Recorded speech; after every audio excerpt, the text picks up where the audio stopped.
Welcome to Talk with MamaYAH, bringing you truth, love, joy, happiness, peace, self-awareness on Truth Uncompromised Media Network.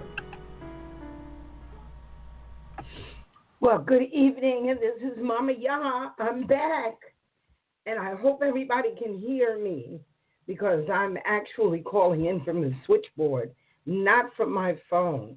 So if you don't hear me, if you do hear me, please go to the chat room and say, yes, you hear me. I just want to make sure that everybody can hear me.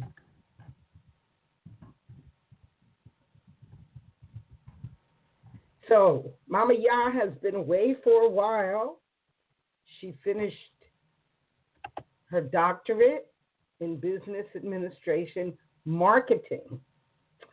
And I'm going to bring in this caller to make sure that everyone can hear me. Hello, caller, Yes. 470. Yes, I can hear you, Mama. Yes. That's very good. Okay, so I'm going to put you on mute. I'm going to talk for a while, but then I'm going to call you, let you come back in, okay?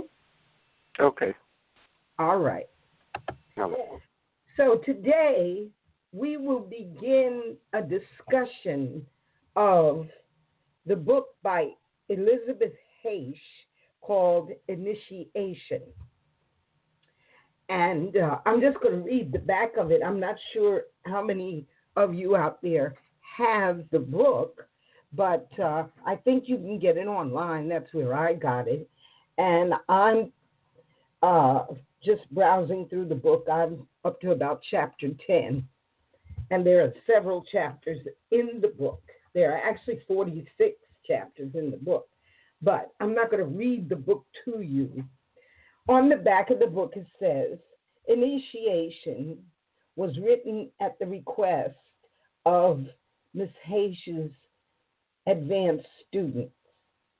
It is an illuminating autobiography that connects the 20th century European life, internationally beloved teacher Elisbeth Haich, and her lucid memories of initiation into the hidden mystical teachings of the priesthood in ancient Egypt.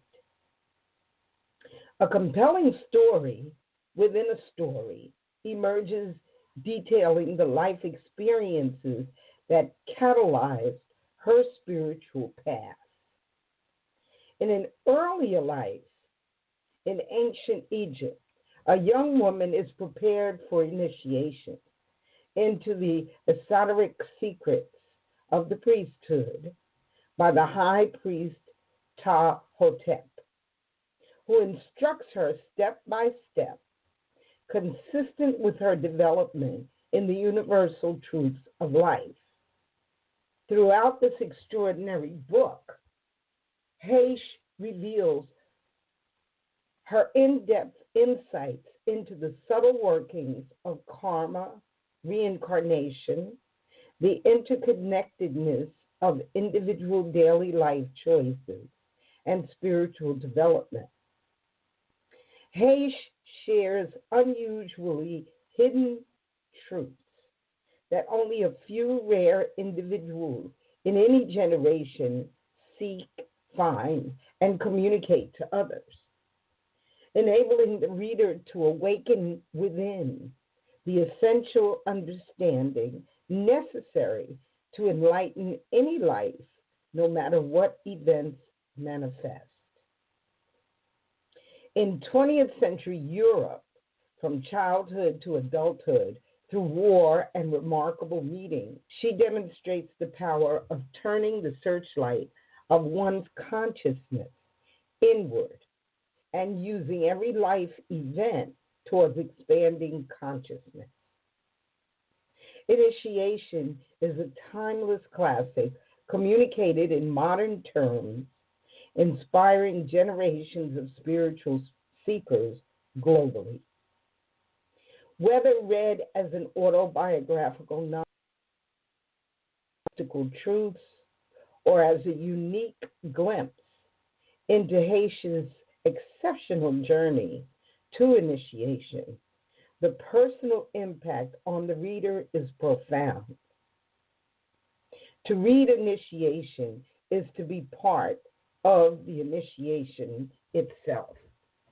So why did I decide to use this book? Well, many, many years ago, I stepped onto the path of enlightenment. And the first book that I read was Initiation. And it does read like an autobiography. So I'm just going to speak about some of the highlights of the chapters that I read. I reread the book because, of course, I'm talking many decades ago that I read it. And it starts out as Elisbeth being a little girl with her early childhood memories. And she developed an understanding that she was sensitive. She could hear things that maybe other children weren't hearing.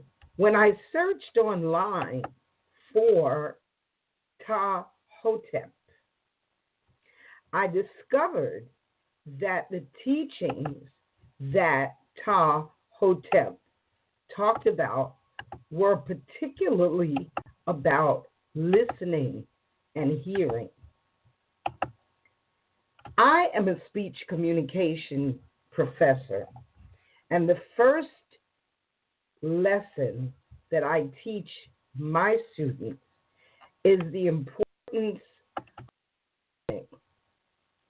to be able to hear. There is an art to listening and hearing, and then talking from the point of critical thinking. So Elisbeth had developed this ability to listen by the time she was 4 years old. She was extremely sensitive to what people said around her. Now, I would like to know if there are any memories that you may have from your early childhood before I tell you about some of my early memories as a child. So I'm going to open up the mic for 470. So 470, are you there? Yes, I'm here. And do you have any memories from your childhood that were extraordinary? Yeah, I do. Do you mind sharing with us? One in particular, I was coming back from the store. It was nighttime when I initially went to the store, going past the schoolyard. There was nothing out there. When I came back, there was some type of orb or light just hovering over the field. It had the whole field lit up, made no noise or anything. And I ran in the house to tell my parents, and when we came back out, it was gone. So that was just for you alone? I believe so. And how old were you? I would say I was about 10. About 10. Okay. Yeah. All right. And what is your name? Sean. Okay, Sean. Thanks for sharing. And I'll open your mic back up in a little while. Okay. So, 614, are you with us? 614. Okay. Maybe 614 doesn't want to share, which is fine. So, I knew at about the age of 5 years old that I was a little different. I wasn't uh, like other children, I didn't really like to play with mud. I just wasn't the typical child. Uh, as a matter of fact, people used to make fun of me because I didn't really play with children that much. Now, I'm in the chat room, and I do see that our leader, our founder of Truth Uncompromised, is there. And you see there's background noise. So if there is too much background noise, I will have to call in. So let me just talk to Sean, since you're the one. Sean, is there a lot of background noise when I'm talking? No, it sounds fine to me. It's okay. All right. So, yes, I felt like I was different. I was more interested in music and dancing. I loved reading. I was almost, you know, how some children are adults when they're children. Well, I was kind of one of those children. Now, a lot of things, the one thing that a lot of people are not aware of, and you can do some research on that, is that after the turn of the century, in 2000, all the children born in the last 17 years are what you call indigo children. And I would ask you to do some research on those. But those children are actually born into the Aquarian age. And I'm not going to say that they have powers, but they have understanding that those of us born before 2000 may not have unless we have studied. And if we're studied, then we may have developed the powers of discernment, of being able to hear things that other people can't hear, or see things that other people can't see.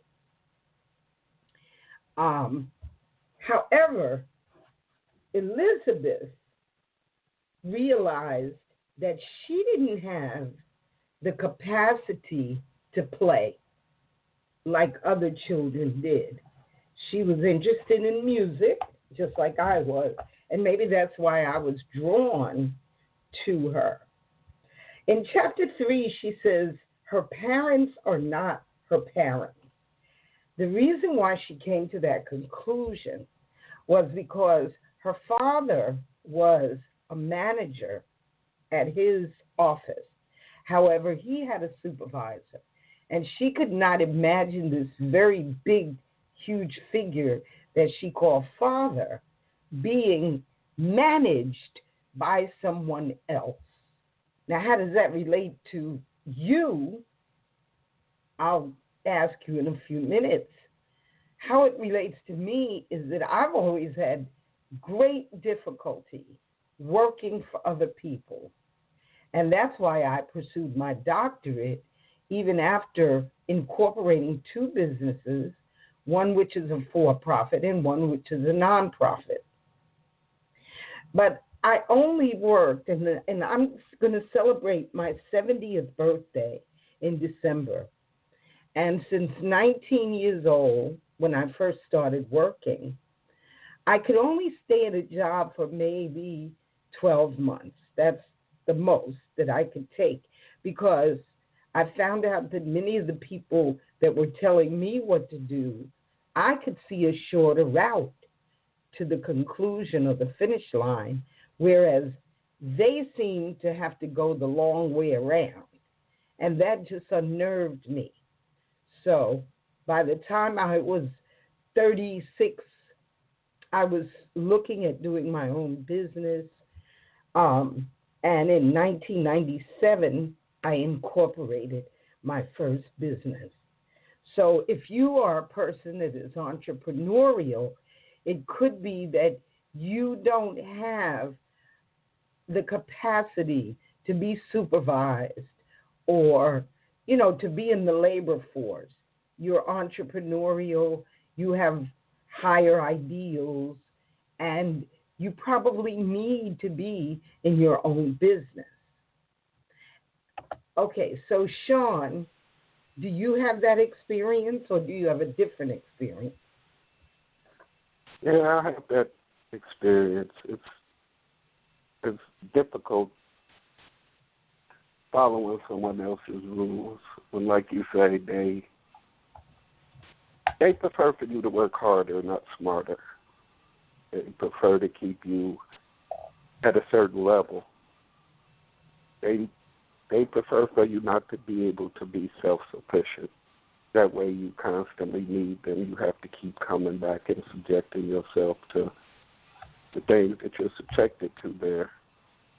And then the fact that others are experiencing that same thing and you're picking up on their energy, I mean, it gets heavy. It does. It does. And I found myself very, very unhappy in 9-to-5 positions.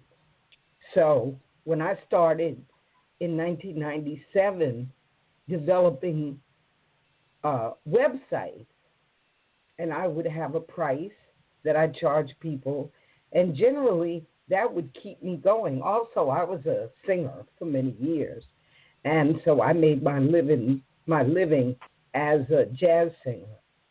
But I did become an entrepreneur in the music industry, but then the websites gave me a different perspective. So are you in your own business, Sean? Yeah. And what kind of product? What kind of product? No, I do landscaping and home remodeling. I'm sorry? I do landscaping and home remodeling. Oh, good. That's beautiful. Landscaping. My grandfather was a landscaper, and he was in his own business all of his life. So there is a difference. And Elisbeth Haich said, little by little, I was to learn that most children and most adults have very different eyes and ears from mine. And that for this reason, they regarded me as if I were a freak of nature. Well, I've had some of my friends tell me that I don't have a structured life. Well, if structured means that I'm a laborer, then that would be true. I don't. However, an entrepreneur has bills to pay too. And you'll find that you manifest the money that you need. If you need $400 this week, you put that out in the universe and you do $400 worth of your service to get the money that you need. But a lot of people that work on jobs, they are stuck, like you say. They're kept in a place, in a limited place, where they can't go beyond that. However, there are a lot of people that have a job and then they have a side business. Like a lot of women have Avon, or they have a jewelry business or clothing or something that they do to make a little extra cash. And you do find that those people have a little more insight, a little more creativity. Okay, so in chapter 4, Elisbeth experienced people kneeling at sunrise or sunset. And she said, I never wanted to bend my knees before visible forms. Should I kneel down because others were doing it? No, certainly not. Just because I wanted to be a good girl, God does not need that. God can see that that would not be honest. No, I did not kneel. Instead, I watched how the other people were praying. It is so funny because I just really read this book in the last 2 weeks. However, I have an aversion to church. I don't pray the way that people pray. I don't kneel down beside my bed and do prayers at night. And I have all of my friends do these things. But I have an aversion to doing them. But I speak to my Creator in another way, because I call on my mighty I am presence, my mighty I am presence, to manifest the things in my life that I need. And this book was what put me on the path. There's another book called Light on the Path, and that's by Mabel Collins. And then I read another book called Yogi Philosophy by Rama Sharaka. Now, mind you, I'm reading these books 47 years ago. However, now I see and understand that where my philosophy came from and how it has bloomed and blossomed in my life. So, Sean, what are your thoughts on kneeling and praying? I don't deal. I really don't subscribe to the word pray, because pray means to beg. I more or less meditate and talk to my higher self. Well, it sounds like you and I are on the same path. Indeed. I'm also a co-host of Truth Uncompromised with Elro. Hey, Sister Elro, I know you're listening in. Okay, that's great. And what is the name of your program? No, I'm on Truth Uncompromised with Elro. I'm a co-host. Oh, I see. Well, Elle is in the queue. Good evening. Greetings, Dr. Greetings. Smith. How are you? Greetings, Brother Sean. How are you? Greetings, beloved sister. Yeah, So, it's great to hear you back on, sis.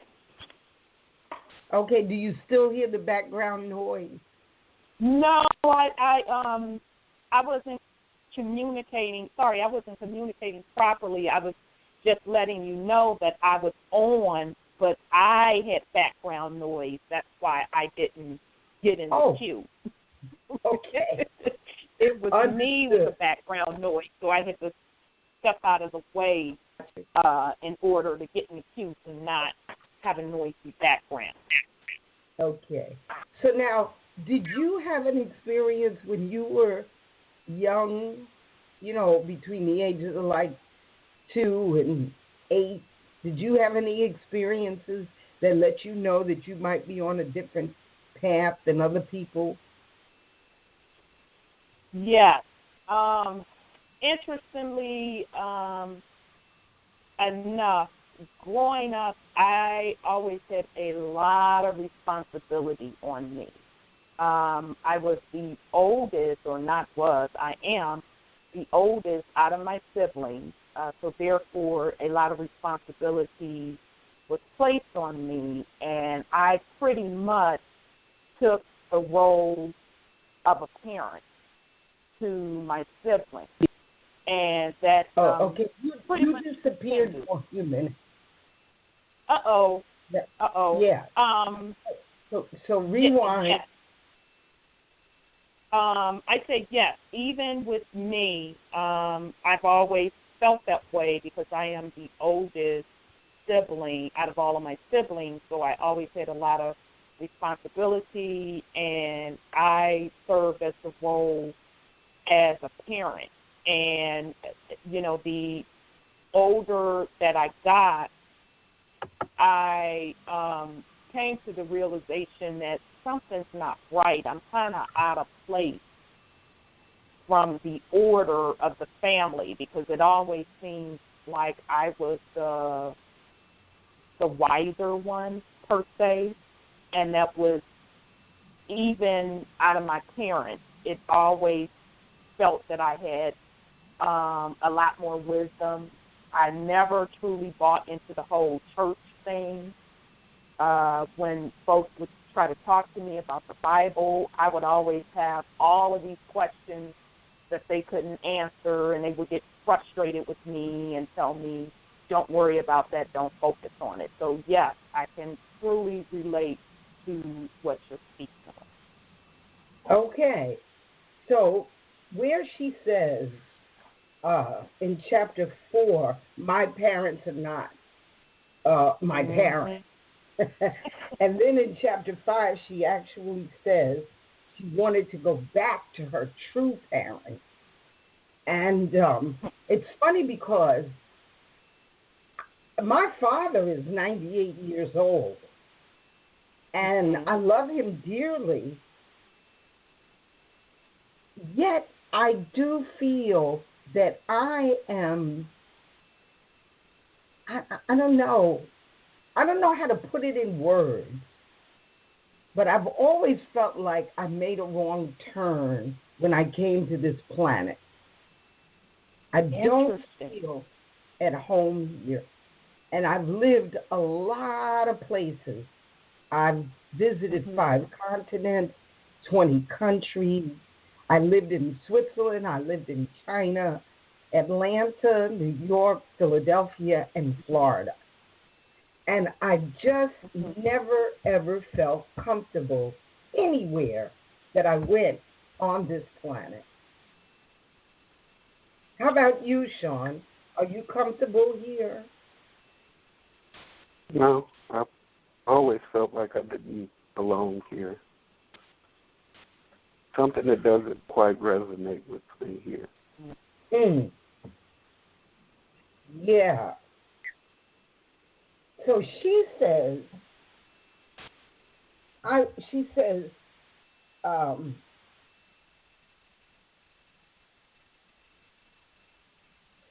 that there's something over and above the human being.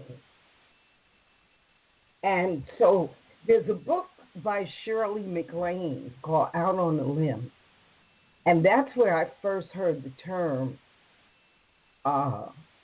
my over self, my higher self. And when I have a problem with another human being, I don't go to that human being.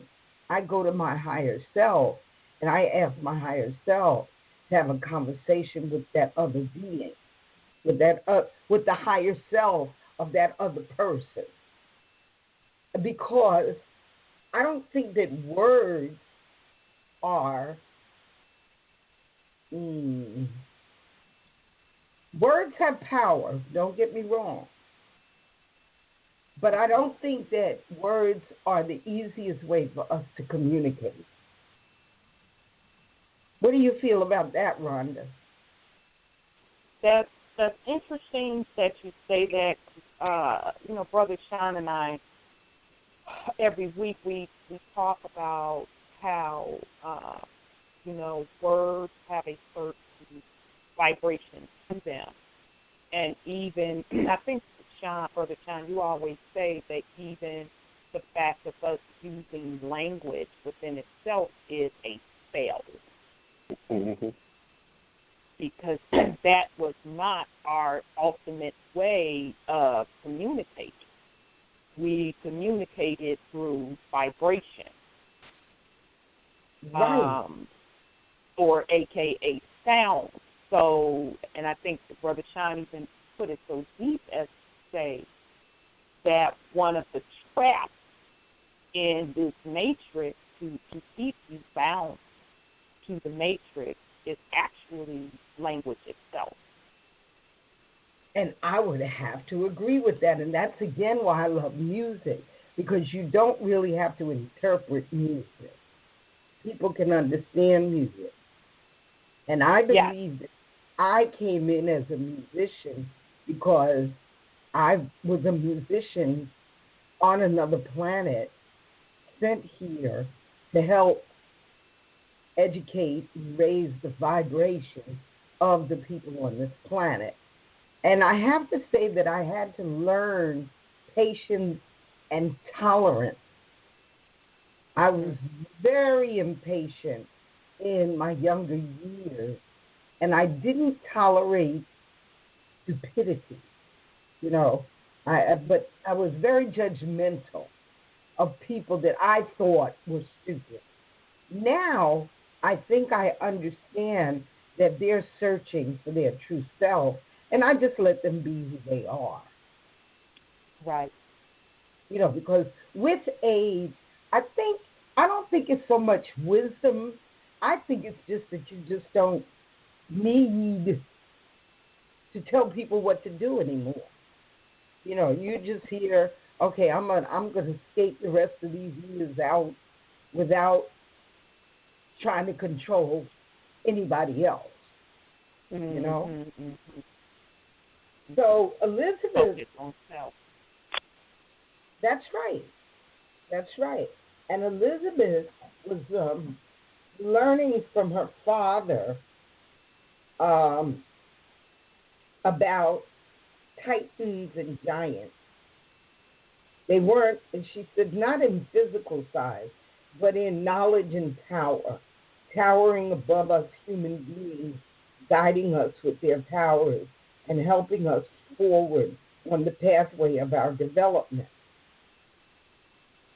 So we're all here to learn a lesson.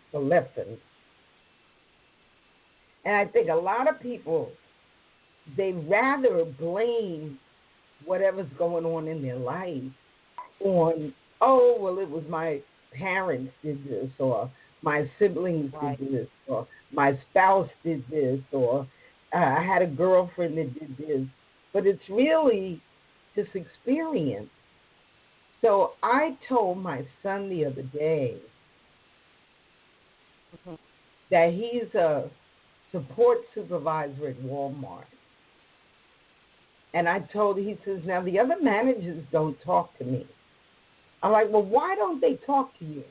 Oh, well, because they think that I'm too intelligent. Well, maybe you are, but what you need to do is be quiet and observe. And once you become an observer, you can actually see what's going on. But when you're talking in a group of people or in a work atmosphere, you are helping to create the chaos. Mm-hmm. So if you just sit back and watch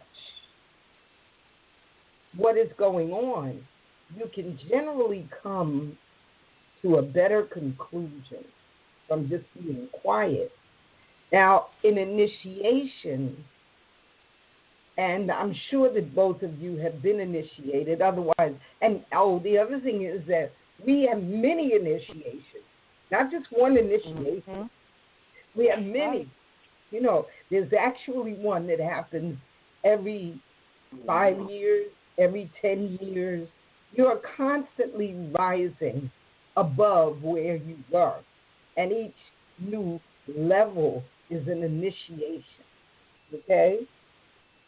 So you don't really talk about these things with everyone around you because most people don't even understand what you're talking about. They're talking about empire and scandal.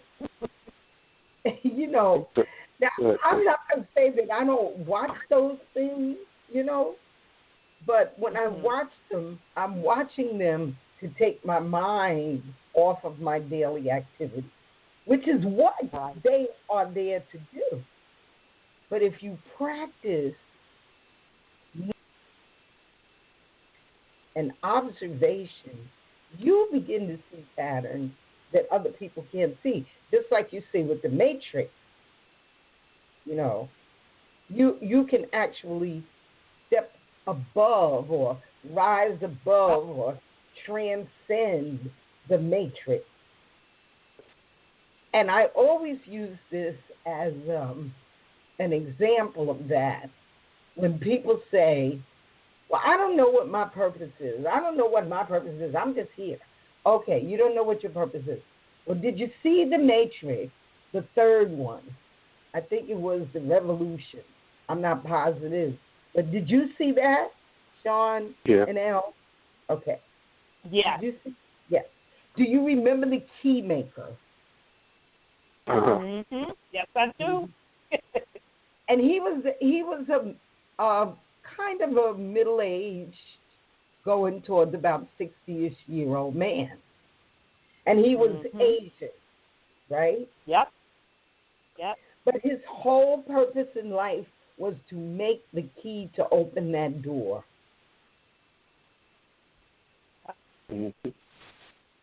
That was his purpose. So some of us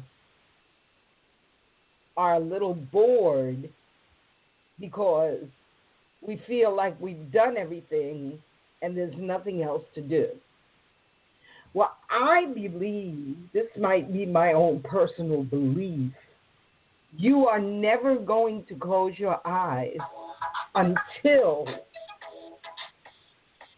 you have fulfilled your purpose.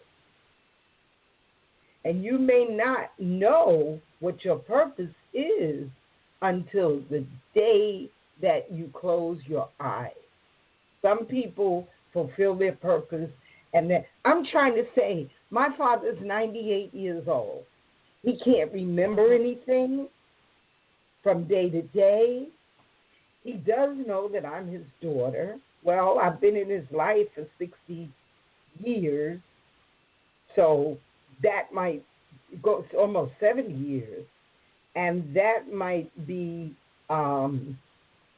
why he can remember me, but he still cannot remember where I live, what I do, and he's 98 years old. So he still has a purpose, and he's done a lot of things in his life, you know. So the question is, how do we get still enough to understand that we're not human doings, we're human beings, that we came to this planet for a particular purpose, and that we must just be patient and willing to be used by the Creator or in creation? How do we get to that quiet place that allows us to be still? Either one of you.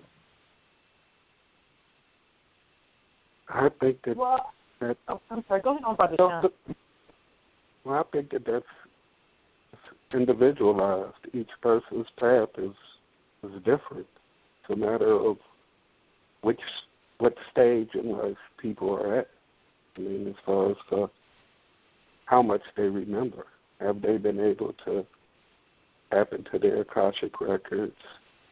Do they have full inner and overstanding of purpose in general, knowing that everything serves a purpose? It's just inner and overstanding the purpose, knowing the purpose that people serve in your life, whether it's for a reason or for a season. I mean, so many dynamics to it. I mean, it's just levels to it. But I believe it's all on the individual. All right. So you talked about meditation. You know, did you do yoga? Did you do what was your path like? And when did you enter the path? Well, I don't follow any prescribed or taught methods of meditation. I mean, it's just personal to me. I mean, I could just be sitting here and just be gone. Just block everything out. Just be like in a tunnel. I've been this way all my life. I've dealt with spirits or entities or energy, whatever label people choose to give to it.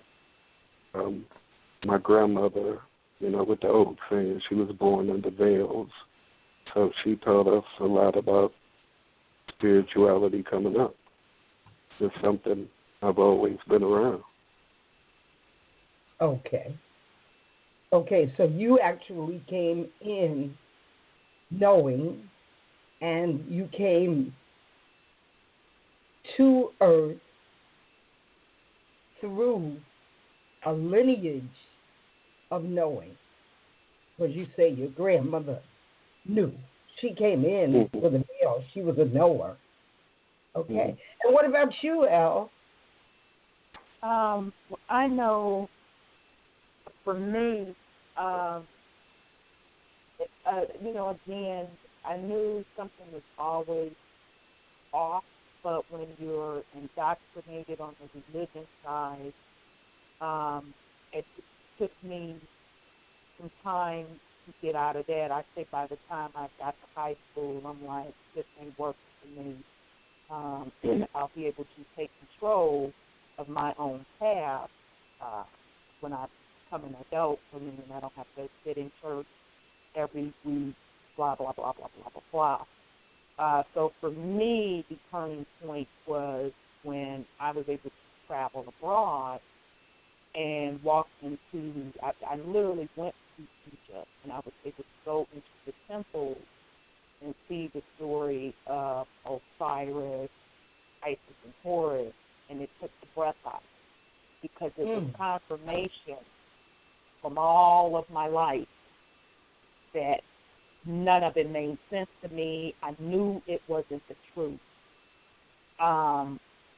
So that started me on my journey. That was actually in 1999, although I had stopped subscribing to any of the religions, like in my teenage years, but that was the physical, concrete proof to me.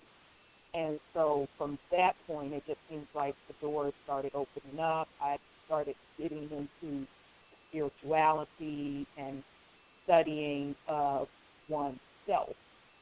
And so for me, that's what led me on my path. And the more I got deeper into the spirituality of self, I came to the realization. One day I was literally just sitting down, and it just came to me, and I could have been meditating like Brother Sean say. Sometimes when you just zone out, that's when you're really meditating. So meaning you don't have to necessarily do what New Age is telling you to do for meditation. It could simply be you just sitting down, and next thing you know, you get this revelation. But anyhow, I got the revelation, wait a minute. Yeah. You came on this journey, you volunteered for it, first of all. Right. You wrote this script. You wrote this contract. So you're just fulfilling out what you wrote. You chose to come through this particular realm to experience these things. And, I specifically had a meditation experience where I was told that, your parents aren't your parents. You're an older soul. You've been to this planet several times. Even talked about the times that I was on this planet before and why I'm on the planet at this time. So for me, that's how it happened. But it started for me when I let go of the dogma of religion and started to focus on self.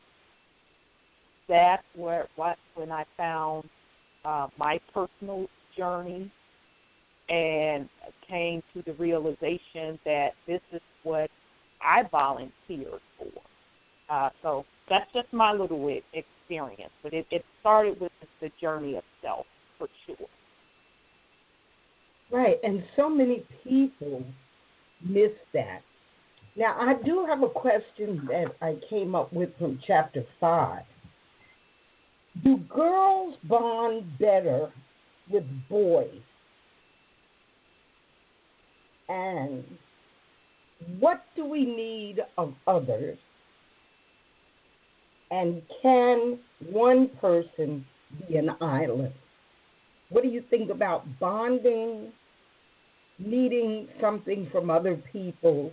Because we do, as ascetics, that's what we are, ASCETICS, those who are focusing on spirituality. We do still need other people. That's why the three of us are on here now. So what do you think about bonding? Because men bond. Men bond differently than women do. But, of course, that might be an earthly situation also. So what do you think about that? I think that bonding is just part of the fact that we're one to begin with. We're from the same soul group. As far as for the physical aspect of it, that's just the nature of the matrix. I mean, that's between the higher and lower self. Experiencing it and knowing when to let go. Wow. I'm sorry. Go ahead. Go ahead. Okay. It's interesting because when you asked that question, the first thing that came to my mind was that we bond from a spiritual perspective based on the level of frequency. So meaning like the three of us and all of the family that's participating in this experience, by listening, there is a certain frequency associated with that, right? Yes. That is a form of bonding. So to me, bonding is based on what frequency level that you resonate with. And so that is why I always subscribe to the family, because especially with the melanated community, we always think our people got to wake up. Our people got to do X, Y, Z. Like everything's going to stop or not get done until our people, quote, quote, in quotation marks, wake up.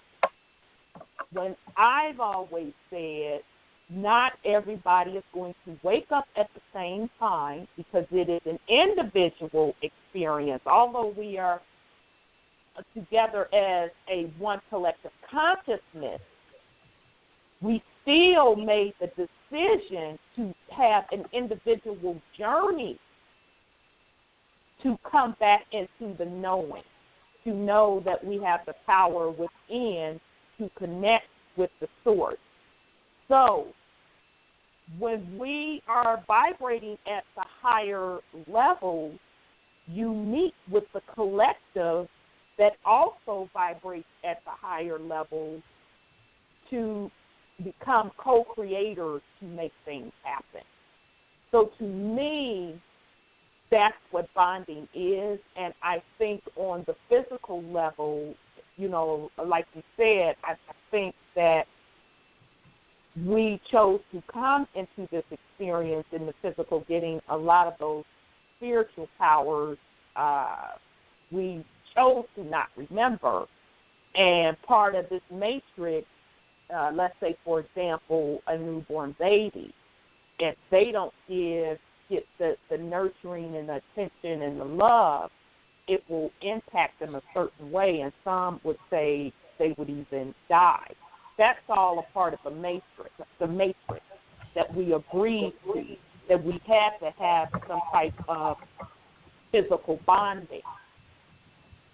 But the flip side of that, in order to grow spiritually, to be able to operate, to rise above the matrix and not be trapped, we learn spiritually how to navigate through the vibrations. So meaning, do you want to bond with people that's on a certain frequency that's not benefiting you or that you don't want to resonate at? Or do you want to bond and rise above a higher frequency, to bond and operate at a higher consciousness, to do certain work and to create the world that you want to see? So I think it's twofold. Number one, it's for a higher consciousness, being on a higher frequency, and as the returned soul, you are breaking from the matrix by not resonating at a lower level. If that makes sense, I hope I wasn't rambling. I could have said it in a shorter time frame. No, you are always on point, and that's why I love to be on here, because I think this will grow. I think this group will grow, but whether it does or not, people can listen to the program and come up with their own conclusion. So now, have you ever felt that you wanted to get away? You wanted to get out of here? All the time. All the time. All the time. I would say, Brother Sean, I don't know about you, but I think about it at least once a day. And when I'm talking to some people that, vibrating at the level that we're at, and when we start to talk about physical things, I share with the people, I say that I'm always mindful to not get trapped so much in this physical third density realm that I forget what the ultimate goal is, and that's to be out of here. Exactly. Because I done experienced this, I done done that, I got the damn T-shirt, I'm good. Right. So do you feel at home on Earth? In the current state, no. Absolutely not. No. To me, this matrix, the third density that we're in, to me, this is hell. Mm-hmm. This is what we set up as the collective that chose to come back to experience this. This is the hell. That's interesting. So no, okay. I'm not going hell. Here's the question: do you believe you must keep information secret from others? No. Okay. But what I do believe is I have learned to feel the vibration of the person, to know what they're able to handle. Mm-hmm. Discernment. Exactly. Okay. When I have one more question, well, maybe two. When did you lose your liberty? Did you ever lose it? And when did you lose it? What were the circumstances of losing liberty? I'll let Brother Sean go first before I go in there.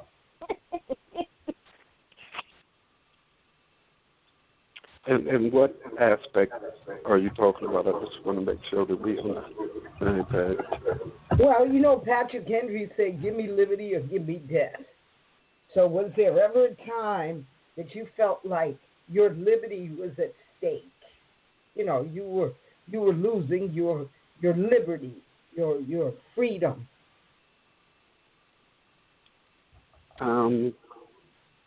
Not really. That's more or less mental. I mean, considering I never really bought off into this whole concept, and I've always had questions about the way that things are. I never really bought into it. I mean, as far as those who think that they're in place to take my liberty, I've never been in that type of situation. I mean, what they say to me means nothing. What they've written means nothing. That's just what they say, and that's just what they wrote. It has no effect on me because I don't give it power over me. You voluntarily give up your liberty. Nobody can take it from you. That's what I believe. That's what I believe. That's what I believe. And I've had 4 marriages, and I've always felt constrained in marriage. Yeah. And I have one more question because we only have 3 minutes left. What is your belief about death? What do you believe death is? Go ahead, sis. I don't believe there is death. It's just another state. It's just another vibration. Another frequency. Yep. Another dimension. Yep. Okay. So that's good. We came up with 12 pretty important questions. I'm just going to reiterate those questions. At what age did you know you were different from those around you? How did your sensitivity manifest as a child? Did you think your parents were your real parents? Do you kneel and pray or have another way to experience spirituality? Have you ever felt like you wanted to get away, get out of here? Do girls bond better with boys? What do we need from others? Can you be an island? Do you feel at home on earth? Do you believe you must keep secrets from others? No. Do you believe you must keep information secret from others? When did you lose your liberty? What is your belief about death? Well, as usual, Elle, this has been an exceptional experience because I love to share spirituality. I love it. And I believe death is graduation. That's what I believe it is. And so I think that we're going to sing in the sunshine on another planet together. And we have several people, Jazzy Jace in the chat room, Paulette Beauchamp. So join us next Wednesday. We're reading Elisbeth Haich's book, Initiation. And Elle, thank you for this platform. Thank you, Dr. Sid. It has been wonderful. I'm looking forward to it.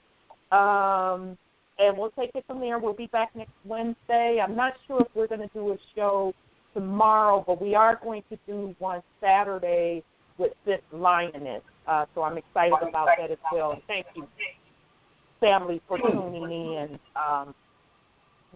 with us as well tonight. So great stuff, sis. I love those 12 questions. Great stuff. Okay. And they'll be on my blog, Divine Connection Church, and I'll post it on Facebook at Creator, Creatrix, and Truth Uncompromised. Okay. Thanks, Sean. Take care. It's my pleasure. You too. Okay.